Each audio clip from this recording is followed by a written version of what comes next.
Hello YouTube, it's the Utopian Buddha. So today I'm going to talk to you guys about the threefold act of creation, right?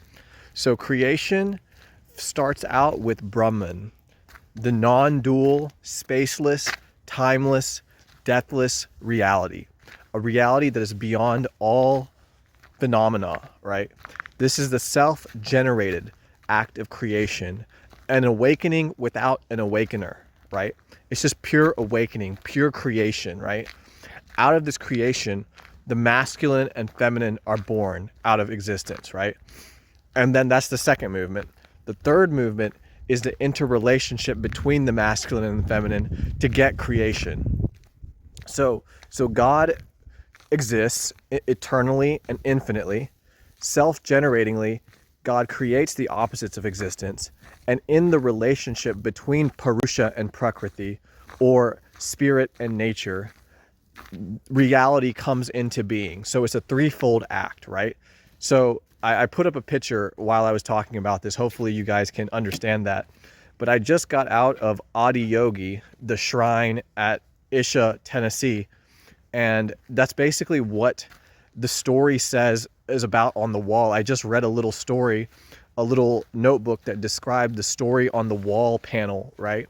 And so the basic story is that once there was this Shiva, the original guru, the original yogi, and he was so blissed out in ecstasy that he would be dancing on the mountains of the Himalayas without any clothes on. It'd be cold, but it wouldn't bother him because he was totally beyond his body. He was the first yogi.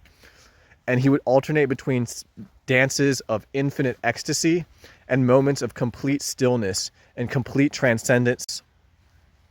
And Parvati, his eventual wife, got interested in Shiva, right? And she said, I want to marry that guy. And she did a lot of sadhana, a lot of spiritual practice to become worthy of marrying Shiva. And eventually Shiva, after debating with her, initially Shiva wasn't interested because he was so beyond it all, right? He was so beyond duality, so beyond everything, that he wasn't interested in sexual union with the woman.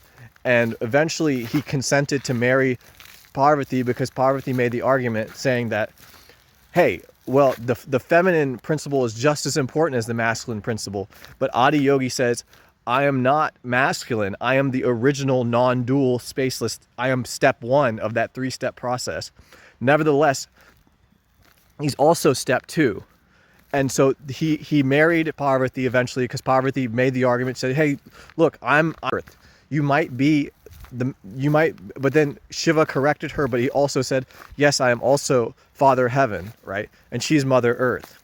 And eventually they got married, but Shiva, being so beyond it all, would leave for long periods of time. And whenever he left, she would get lonely.